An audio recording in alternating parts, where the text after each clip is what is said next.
Aka n'agace kagira kabiri muri ca cigwa ca 23 aho tugiye kurabira hamwe ububi bwo kurwanya abarongozi bariko bararuka.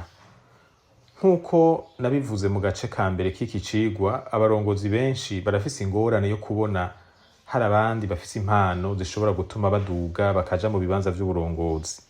Iyi ni ingorane mbi cane ifise ingaruka mbi nyinshi. Iyo umurongozi afise ubwoba bwo kubona hari abariko bararuka bafise impano z'uburongozi, bituma ahinduka umugwanyi aho kuba umurongozi.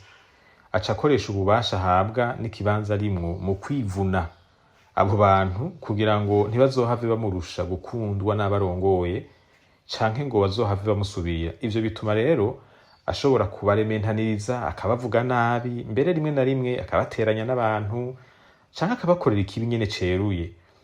Hari igihe baca bihorera kugira ngo barinde agatwe, canke naho bagahangana nawe, canke bakamuva iruhande. Ibi bintu vyose uko ari bitatu bivana n'ingene abo bantu bameze, bivana n'imero zabo canke leur personnalité.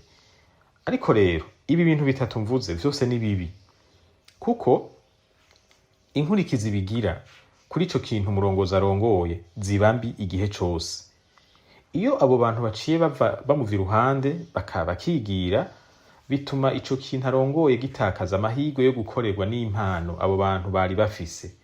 Kandi rero hari igihe izo mpano ziba ari impano uwo murongozi adafise.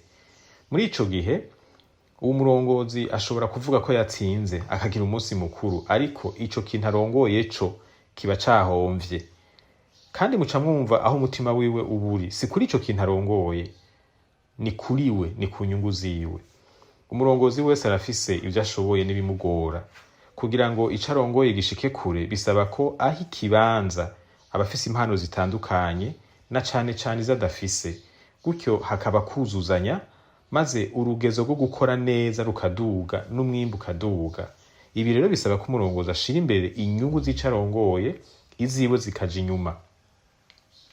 Iyo abo bantu naho bariko baragwanywa bahisemwo guhangana n'umurongozi, bituma haba ugucanamwo, abantu bamwe bagashigikira umurongozi, abandi nabo bagashigikira uwo muntu ariko aragwanywa.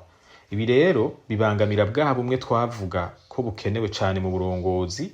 Inguvu zo gukora ibikorwa zigahindukira, zigakoreshwa mu gutegana imitego, mu matati, imanza mu masentare n'ibindi. Naha nyene ico umurongozi arongoye kiba gihomvye, kuko hari ubutunzi ressources butaba bugikoreshejwe ivyo bwari gukoreshwa mu guteza imbere ico kintu, bugaca bukoreshwa muri ayo matati nyene aba yadutse. Hanyuma iyo abo bantu bagwanywa n'umurongozi bahisemwo kwihorera, bituma badakora bagononokewe, amaboko yabo agakora ibikorwa ariko imitima yabo itahari. Bashobora gukora biguru ntege kugira ngo nyene umunsi uragenda, ariko ubona ko ari abantu bacitse intege. Hanyuma mbere bamwe baca batangura no kwironderera akazi ahandi. Iyo bahagumye ariko bagakorana umutima utamerewe neza, ntihabura ababatahura bakabashigikira, bagatangura kuvuga nabo umurongozi, maze bigatuma haba icuka kibi no kwiremamwo imice. Abantu ugasanga bari mu tugwi. Ivyo bica bitugarukana kuri ya ngorane navuga ha haruguru. Ibi navyo bisambura ubumwe. Hanyuma iyo baronse akazi ahandi, bica bidusubiza ku ngorane mpejeje kuvuga ko uguhomba abantu bikimazi. Mu majambo make rero, nta murongozi ashobora kuvuga ngo arakunda ishirahamwe arongoye, ngo arakunda ishengero canke idini arongoye, ngo arakunda igihugu. Aha ndiko ndavuga kuba arongoye igisata kanaka c'igihugu. Iyo agwanya abarongozi bakiri bato ariko bafise ubushobozi bwo kuba abarongozi bakomeye beza, uwo aba ariko arabesha. Uwukunda ico arongoye akigwiriza abashoboye kukirongora neza. Nico gituma ari vyiza cane ko umurongozi aba ari umuntu ari ku rugezo rw'umuntu akuze yuzuye, atari imbohe y'ivyifuzo vyiwe egoiste, arengera inyungu z'umugwi aturukamwo, akiyumvira inyungu rusangi kandi akazikorera bimwe biboneka. Uwo ni washoboye guha agaciro impano zimukikije, akazibagarira, akazikuza. Si uvuga ngo hako ndahava bifuma bihagarara vyose, ahubwo ni uvuga ngo hako ndabizibira ntidutera imbere nofuma ndahava. N'umuntu ivyiwe bija hasi agashira imbere ivy'ishirahamwe canke ivy'abantu arongoye. Kano gace kagira kabiri nako kagarukiye hano, ndabakengurukiye cane kuba mwagakurikiranye.